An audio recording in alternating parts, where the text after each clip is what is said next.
C'est parti! Comment on fait pour être un bon pédagogue? Salut les formateurs, c'est Flo. Dans cette vidéo, on va parler de pédagogie. Ah non! Attends, j'explique. On va voir comment transformer quelque chose de compliqué en une idée simple qui marque les esprits. Ah! Ben ouais, je sais. Partons du début. Est-ce que vous connaissez des grands pédagogues? Maria Montessori? Commençons par Maria Montessori, qui elle a une pédagogie qui vise à l'autonomie de l'enfant. C'est lui qui va découvrir à son rythme l'activité qu'il a choisie. Ici, ce qui est vraiment mis en avant, c'est l'éveil sensoriel et kinesthésique. Freinet? Freinet a une pédagogie qui est centrée sur la collaboration et la coopération. De Crowley, ouais, c'est ça. De Crowley a une pédagogie qui est basée sur la globalisation et les centres d'intérêt de l'apprenant. J'en connais une, mais elle a perdu son boulot. Elle s'appelle Céline Alvarez. Chut.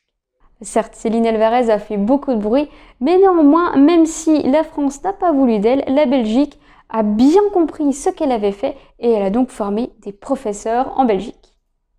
Vous allez me dire, ok, et nous, on n'a pas forcément envie de révolutionner toute la pédagogie. J'y viens. Pour être un bon pédagogue, il faut avant tout avoir une idée en tête et un objectif à atteindre. Où est-ce que je veux emmener mes apprenants? Qu'est-ce que je veux faire passer comme message? Et cette idée devra marquer les esprits, évidemment. Si vous n'avez qu'une seule idée, que vous arrivez à faire comprendre, faire retenir en marquant les esprits, alors là, vous avez tout gagné. L'idéal est de garder un fil rouge et vous allez tourner autour de ce fil rouge. C'est-à-dire que vous avez toujours votre idée en tête, vous avez votre objectif et vous allez intégrer des exemples, des cas concrets, des histoires, vous allez intégrer de l'émotion. Par exemple, si je vous parle de profil d'acheteur en utilisant la technique son-casse, je peux donner les caractéristiques, un petit peu de théorie, je peux raconter une histoire entre un vendeur et un client, je peux apporter mon vécu, des cas concrets, des exemples, mais je vais toujours garder en tête ce fil rouge. Je veux parler du son-casse, je veux parler des profils d'acheteurs. Et mon objectif est que mes apprenants utilisent cette technique-là. D'accord? Donc je vais toujours graviter autour de mon fil rouge. Je peux aussi parler des solutions existantes.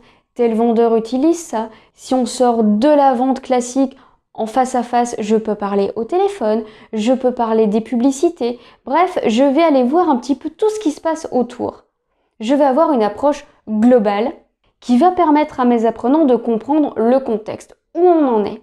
Et puis, je vais commencer à marquer les esprits avec mes histoires. Et là, évidemment, n'hésitez pas à aller piocher dans leur vécu, à aller chercher leurs expériences. Parce que c'est en partant de leur expérience, de leur histoire, que vous allez ajouter des nouvelles briques, des nouvelles connaissances. Et ça favorise la mémorisation. Voilà pour moi comment on peut être un bon pédagogue. Alors, c'est vrai que j'aurais peut-être dû spécifier comment être un bon andragogue, parce que là, je vous parle de pédagogie. On garde toujours ce terme de pédagogie, alors que je parle bien de formation pour adultes.